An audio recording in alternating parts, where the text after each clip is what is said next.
ओम शांति। बाबा की याद अस्त्र की तरह है जो दिखाई नहीं देता, परंतु बड़े बड़े विघ्नों को, बड़ी बड़ी समस्याओं को क्षण भर में खत्म कर देता है। यूं तो माया भी दिखाई नहीं देती, इसलिए ईश्वरीय याद और याद में आने वाले विघ्नों को यथार्थ समझने के लिए हमें भी देह से न्यारा अदृश्य निराकारी स्वरूप में देही अभिमानी स्थिति में टिकना अति आवश्यक है। यदि देहभान में होंगे तो न यथार्थ योग लग सकेगा, न माया को परख सकेंगे। इसलिए बाबा बार बार हमें याद में रहने की श्रीमत देते हैं, और याद से क्या क्या प्राप्तियां हैं, ईश्वरीय याद यथार्थ है या नहीं है, इन विभिन्न पहलुओं को बहुत विस्तार से समझाते हैं। तो आज की मुरली भी ईश्वरीय याद पर ही आधारित है। अभी हम सुनते हैं बाबा के मधुर महावाक्य। आज है 8 जनवरी 2024। बाबा के महावाक्य हैं, मीठे बच्चे बाप की याद में रहे सदा हर्षित रहो। याद में रहने वाले बहुत रमणीक और मीठे होंगे। खुशी में रहे सर्विस करेंगे। प्रश्न है, ज्ञान की मस्ती के साथ साथ कौन सी चेकिंग करना बहुत जरूरी है? आज का उत्तर है, ज्ञान की मस्ती तो रहती है, लेकिन चेक करो देही अभिमानी कितना बने हैं। ज्ञान तो बहुत सहज है, लेकिन योग में माया विघ्न डालती है।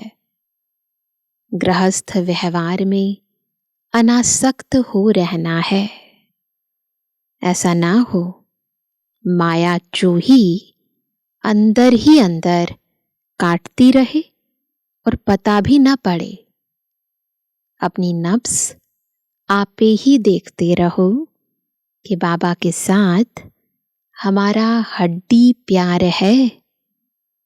कितना समय हम याद में रहते हैं। तो ये सब चेकिंग हमें गहराई से करनी है। आज का गीत है, जले क्यों ना परवाना।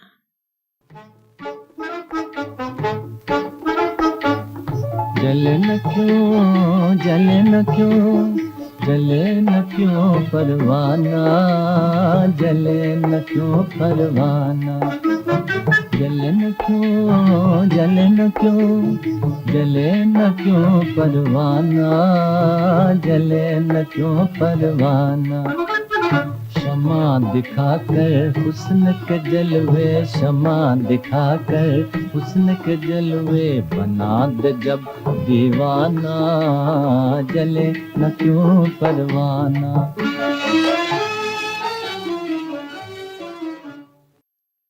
ओम शांति।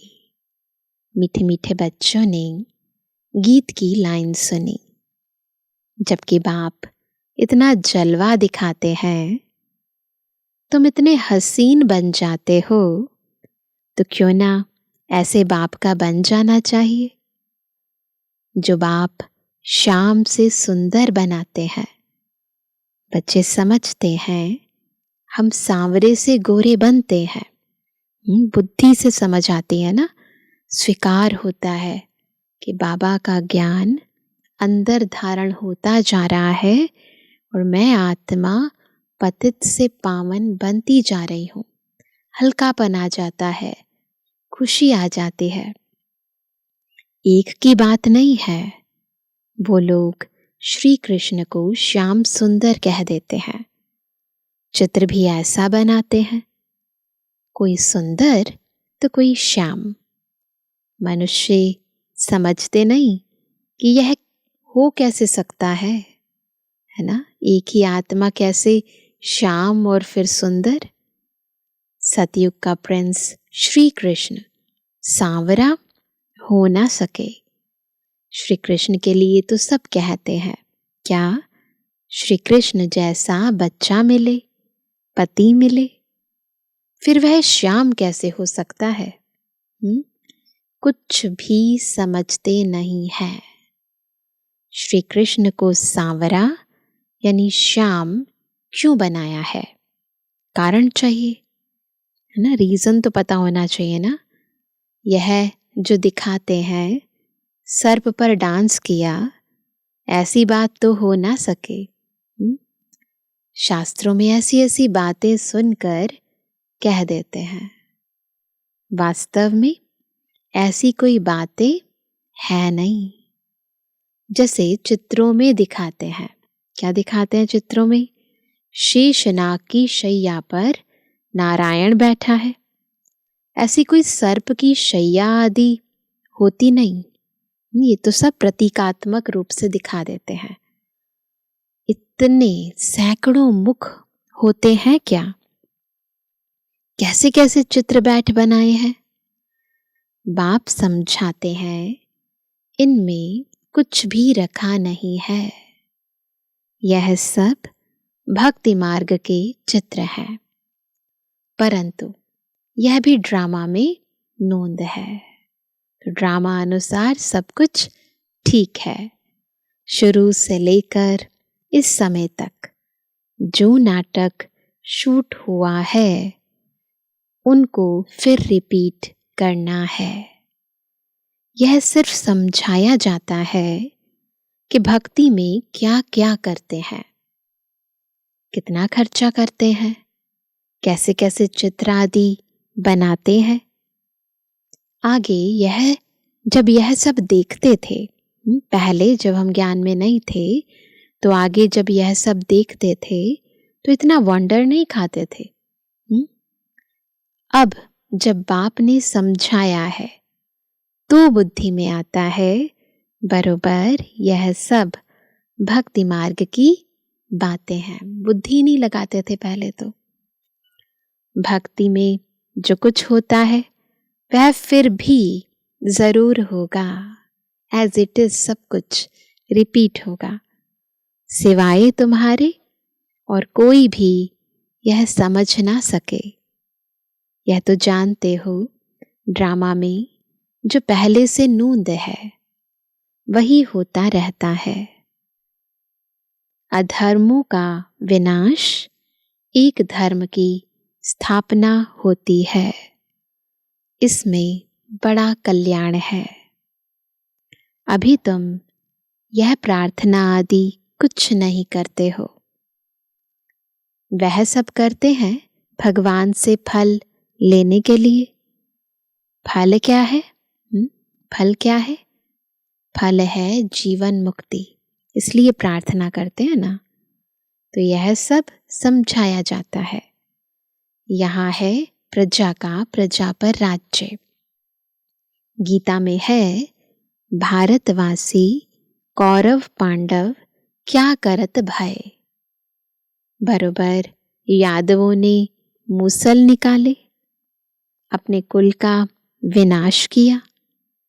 यह सब आपस में दुश्मन है। तुम न्यूज़ आदि सुनते नहीं हो। जो सुनते हैं वह अच्छी तरह से समझ सकते हैं। सबको पता है कैसी कैसी इस समय स्थितियां चल रही हैं बाहर। तो ये सारे मिसाइल्स, बॉम्ब्स आदि किस लिए बने हैं? रखने के लिए तो नहीं बने ना।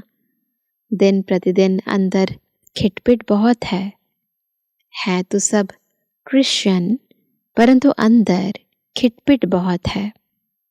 घर बैठे ही एक दो को उड़ा देंगे। तुम क्या कर रहे हो? वो तो अपना काम कर रहे हैं। तुम राजयोग सीख रहे हो, तो राजाई करने के लिए पुरानी दुनिया की सफाई जरूर चाहिए, है ना। फिर नई दुनिया में सब कुछ क्या होगा? नया होगा। सफाई हो जाएगी, फिर नई दुनिया में सब कुछ नया होगा।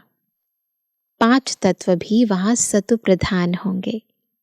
समुद्र की ताकत नहीं जो उछल कर नुकसान कर दे, ऐसा नहीं कर सकता।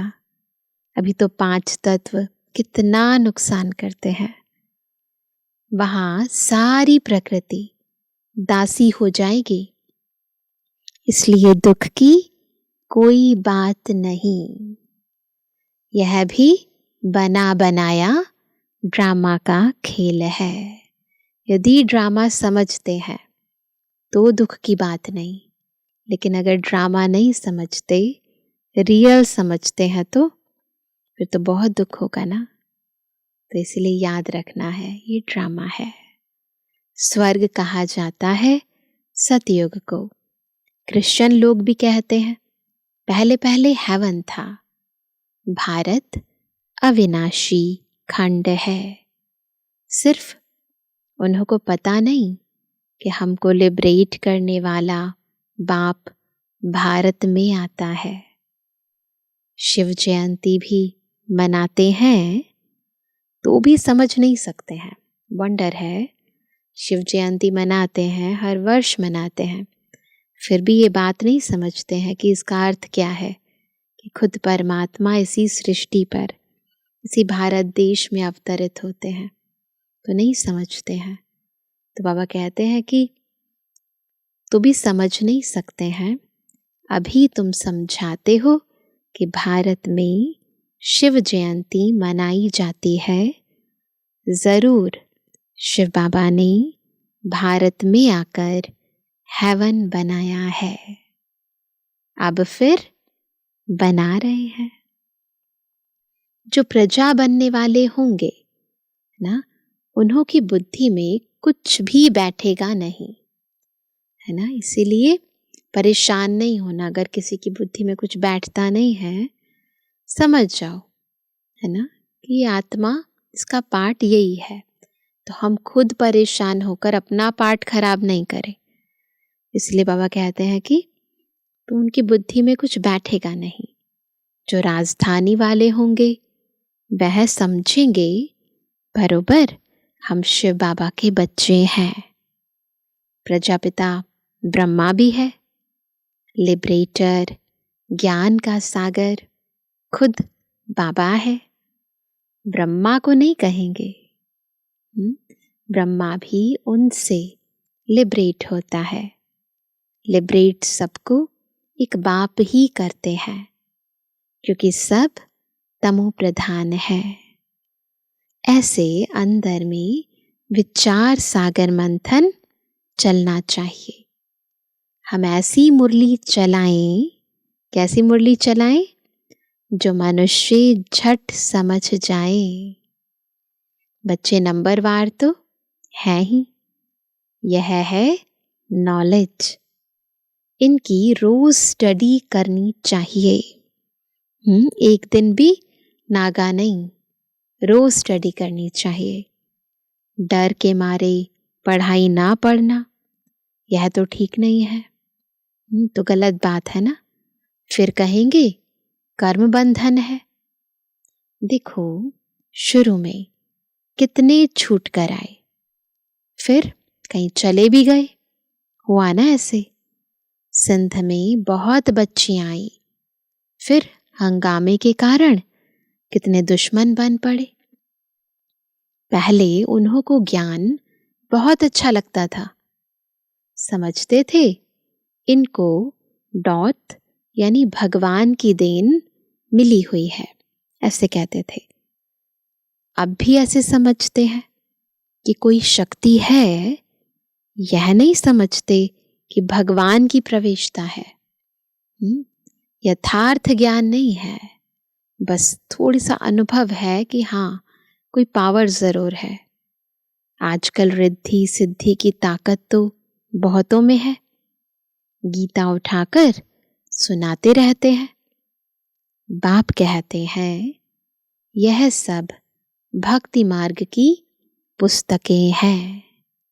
ज्ञान का सागर तो मैं हूँ। ज्ञान का सागर केवल एक शिव बाबा है। मुझे ही भक्ति मार्ग में सब याद करते हैं। ड्रामा प्लान अनुसार यह भी ड्रामा में नोंद है। साक्षात्कार भी होते हैं। भक्ति मार्ग वालों को भी राजी करते हैं। ज्ञान नहीं उठाते तो उनके लिए भक्ति भी अच्छी। फिर भी मनुष्य सुधरते तो है ना।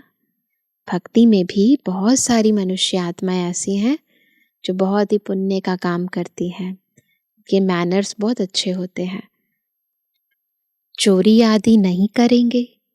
भगवान का भजन करने वालों के लिए कभी भी उल्टी बातें नहीं करेंगे। फिर भी भक्त है।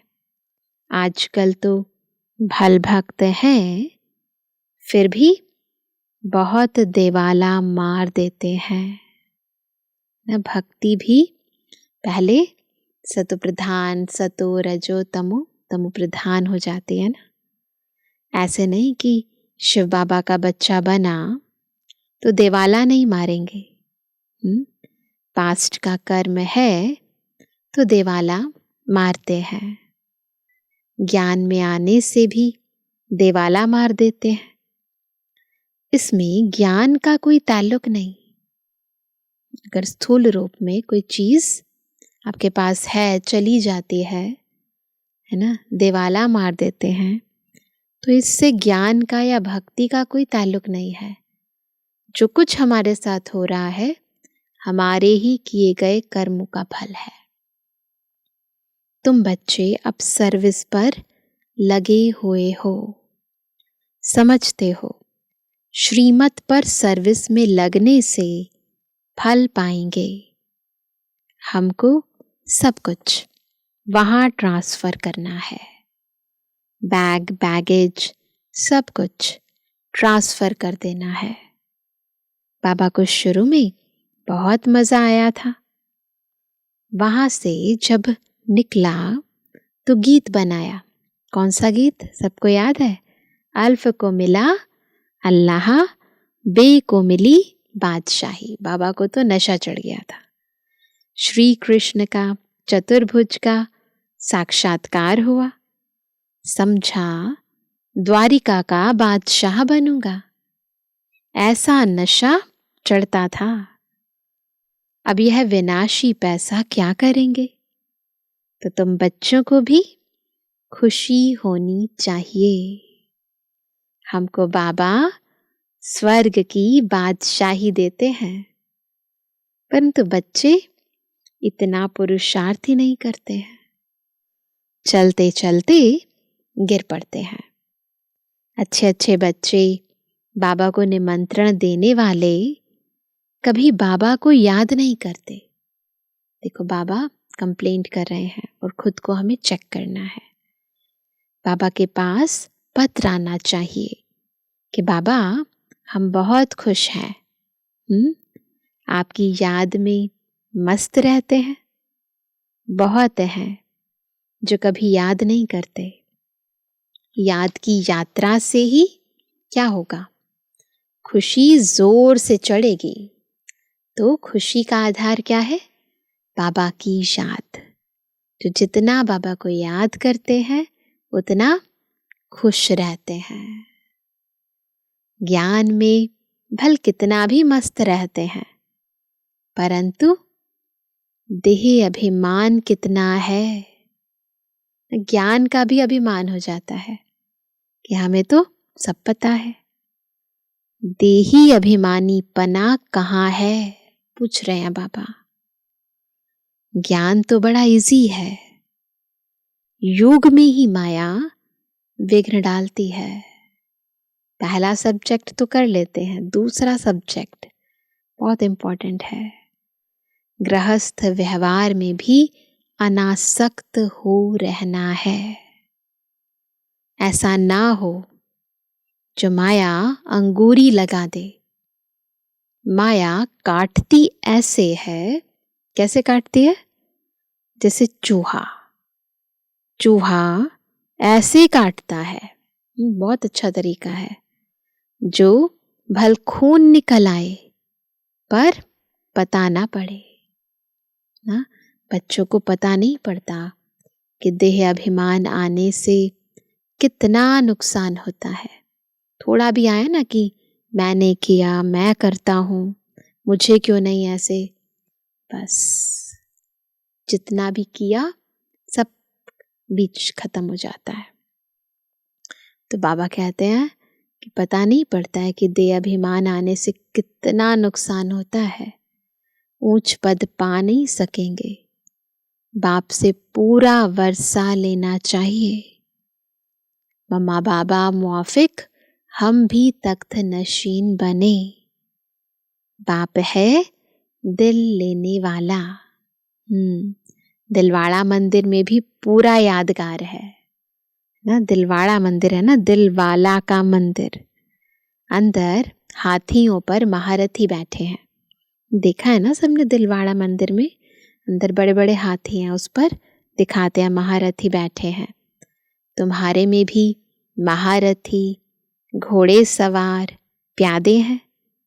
हर एक को अपनी अपनी नब्ज देखनी है, अपनी अपनी रग को देखो, हम कौन हैं ना। बाबा क्यों देखे? बाबा कह रहे मैं क्यों देखूं, खुद ही देखो ना। हमसे ज्यादा हमारे बारे में और कोई जान सकता है? नहीं। तो वो कहते बाबा क्यों देखे? तुम अपने को देखो। हम बाबा को याद करते हैं और बाबा मिसल सर्विस करते हैं। हमारा बाबा के साथ योग है। रात को जाग कर बाबा को याद करते हैं, अमृत वेले बाबा को याद करते हैं। हम बहुतों की सर्विस करते हैं। चेक करते जाना, अभी नोट करो और फिर चेक करना।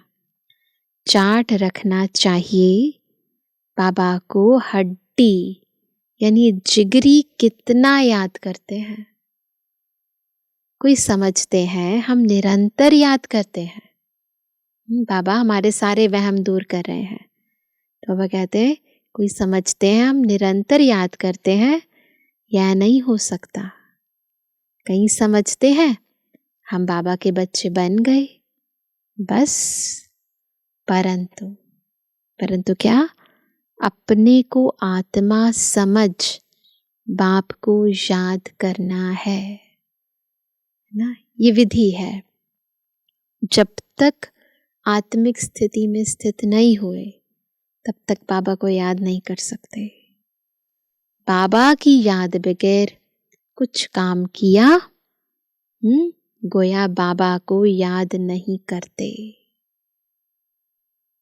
बाबा की याद में सदैव हर्षित रहना चाहिए।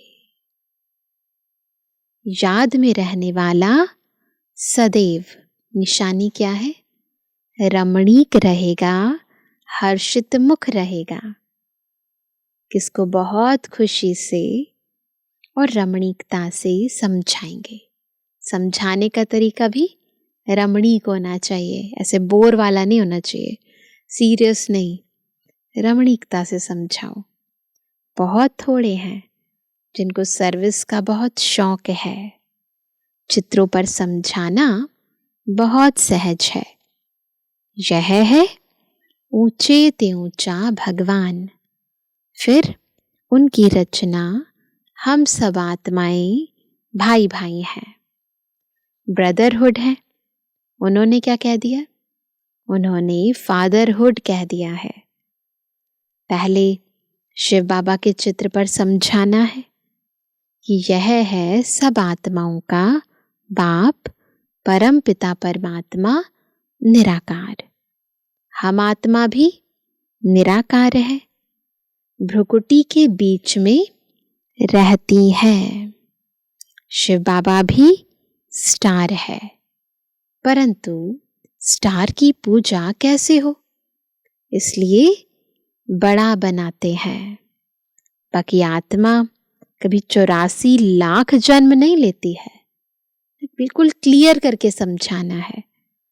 बाप समझाते हैं, आत्मा पहले स्टार्टिंग में अशरीरी आती है, फिर शरीर धारण कर पाठ बजाती है। सतु प्रधान आत्मा पुनर्जन्म लेते लेते आयरन एज में आ जाती है। देखो कितनी सहज रीति बाबा ने आत्मा परमात्मा चक्र में कैसे आत्मा आती है सब कुछ समझा दिया।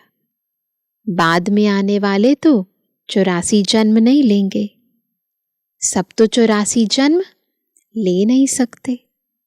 आत्मा ही एक शरीर छोड़ दूसरा लेती है। नाम रूप देश काल सब बदल जाता है। ऐसे भाषण करना चाहिए कैसे आत्मा 84 का चक्र लगाती है। कहते हैं सेल्फ रियलाइजेशन कहते हैं, परंतु वास्तविकता में सेल्फ रियलाइजेशन कैसे है ना? खुद को कैसे आप अनुभव करो, रियलाइज करो। ये रियलाई है क्या, ये बाबा बताते हैं। तो वह कहते हैं परंतु कराए कौन सेल्फ रियलाइजेशन। आत्मा सो परमात्मा कहना, यह कोई सेल्फ रियलाइजेशन हुआ क्या ना? ये तो नहीं हुआ ना, ये नई नॉलेज है। बाप जो ज्ञान का सागर है, पतित पावन है, सर्व का सदगति दाता है, वही बैठ समझाते हैं, सेल्फ का रियलाइजेशन कराते हैं। फिर उनकी खूब महिमा करो। उनकी महिमा सुनी, आत्मा का परिचय बताया, अब परमात्मा का भी बताते हैं। उनको कहा जाता है सभी आत्माओं का बाप। वह छोटा बड़ा हो ना सके। परम पिता परमात्मा माना सुप्रीम सोल, सोल माना आत्मा। परमात्मा तो परे ते परे रहने वाला है, वह पुनर्जन्म में नहीं आते हैं, इसलिए उनको परम पिता कहा जाता है। इतनी छोटी आत्मा में पाठ भरा हुआ है। पतित पावन भी उनको ही कहते हैं। उनका नाम हमेशा शिव बाबा है, रुद्र बाबा नहीं। ये हर चीज बिल्कुल जैसे बाबा कह रहे हैं वैसे समझानी है। भक्ति मार्ग में अनेक नाम रखे हैं, उनको सभी याद करते हैं कि पतित पावन आकर पावन बनाओ, तो जरूर आना पड़े। वह आते तब हैं, कब आते हैं? जब एक धर्म की स्थापना करनी होती है। आदि सनातन देवी देवता धर्म है ना। अभी है कलयुग, ढेर मनुष्य हैं। सतयुग में बहुत थोड़े मनुष्य हैं। देखो एक युग खत्म हुआ और दूसरा शुरू हुआ, तो दोनों में जमीन और आसमान का अंतर है। एक में ढेर और एक में बहुत थोड़े। गाया भी हुआ है, ब्रह्मा द्वारा स्थापना, शंकर द्वारा विनाश। गीता द्वारा ही आदि सनातन धर्म की स्थापना हुई थी। सिर्फ उसमें भी भूलकर श्री कृष्ण का नाम डाल दिया है। बाप कहते हैं वह तो पुनर्जन्म में आने वाला है, मैं तो पुनर्जन्म रहित हूं।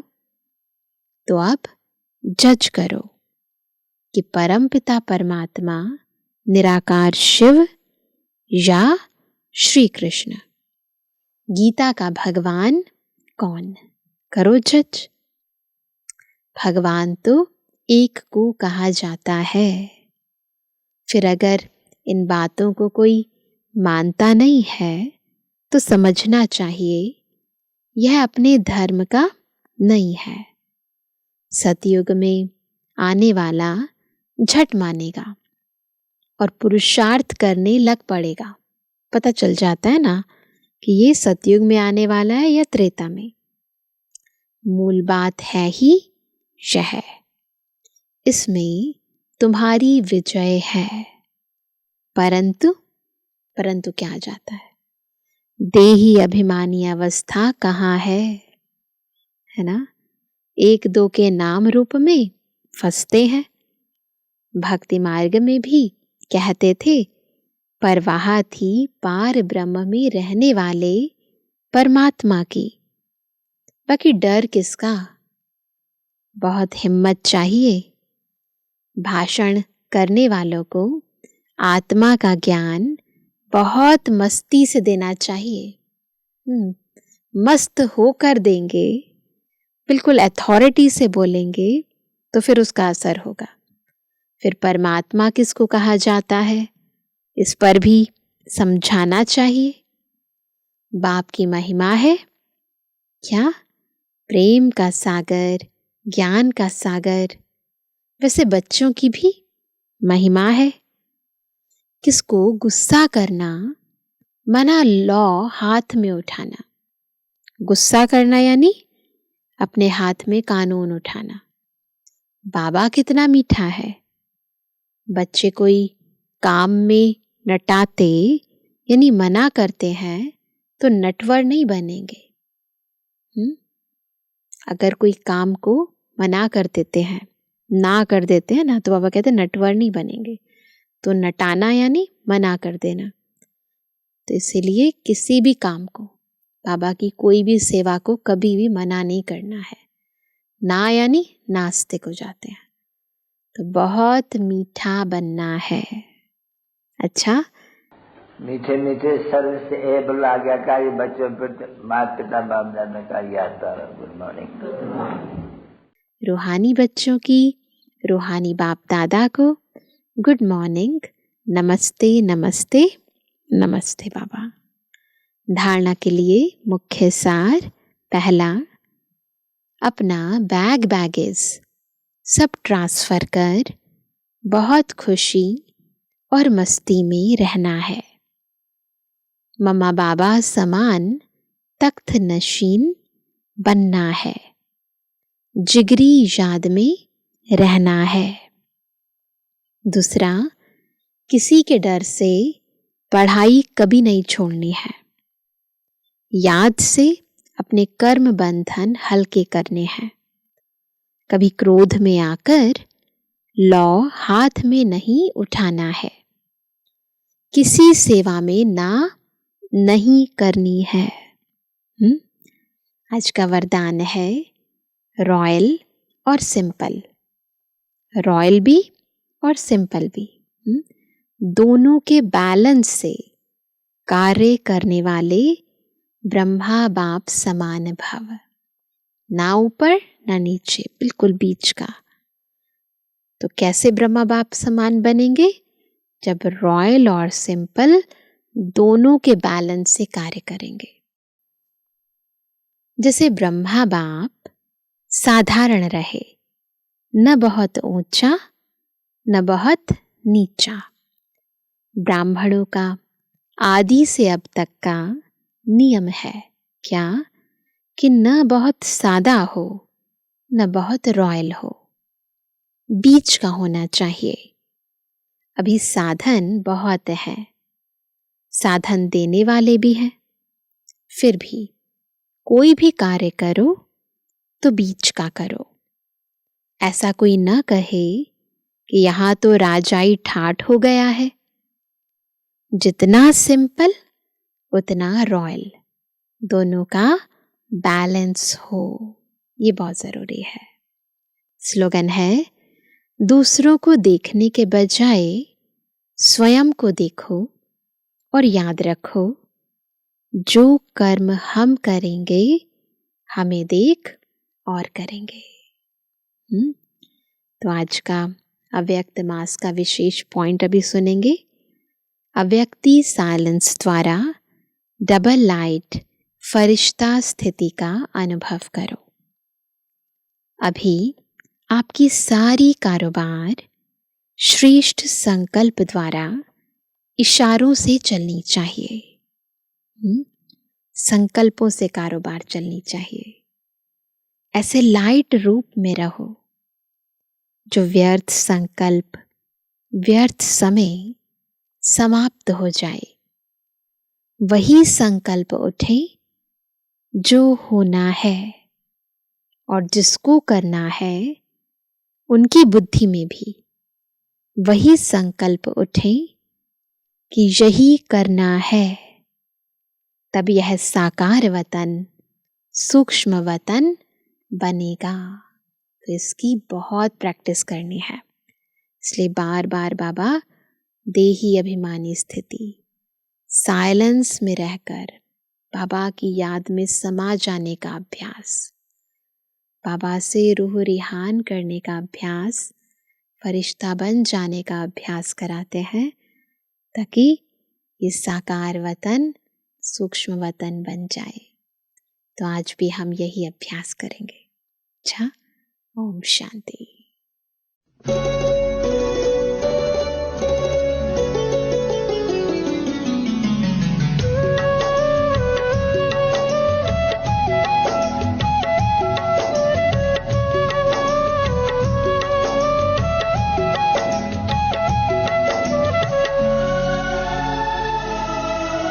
कर्म हमारे श्रेष्ठ बनेंगे, कर्म हमारे श्रेष्ठ बनेंगे जब हम खुद पर गौर करेंगे। कर्म हमारे श्रेष्ठ बनेंगे जब हम खुद पर गौर करेंगे। जैसा कर्म हम करेंगे हमें देख कर और करेंगे। जैसा कर्म हम करेंगे हमें देख कर और करेंगे। कर्म हमारे श्रेष्ठ बनेंगे।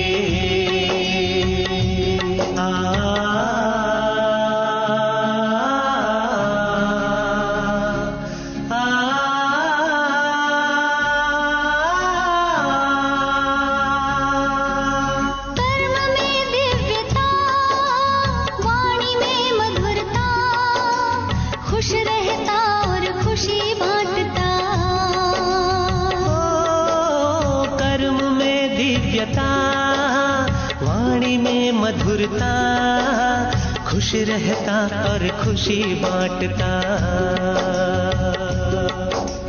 निर्मोही के तौर करेंगे,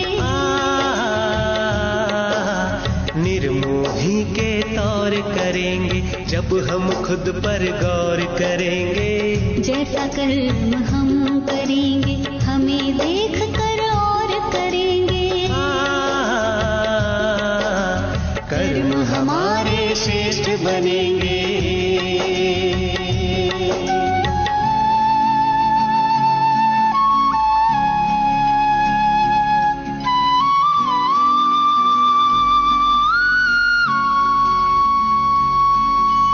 कथनी करनी में भेद न रहता, जो कहता वह खुद भी करता।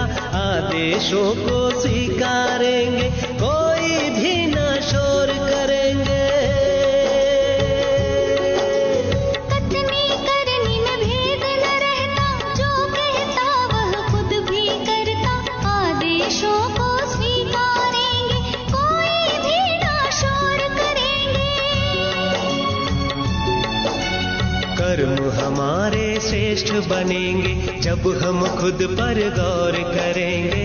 जैसा कर्म हम करेंगे हमें देख कर और करेंगे। कर्म हमारे श्रेष्ठ बनेंगे।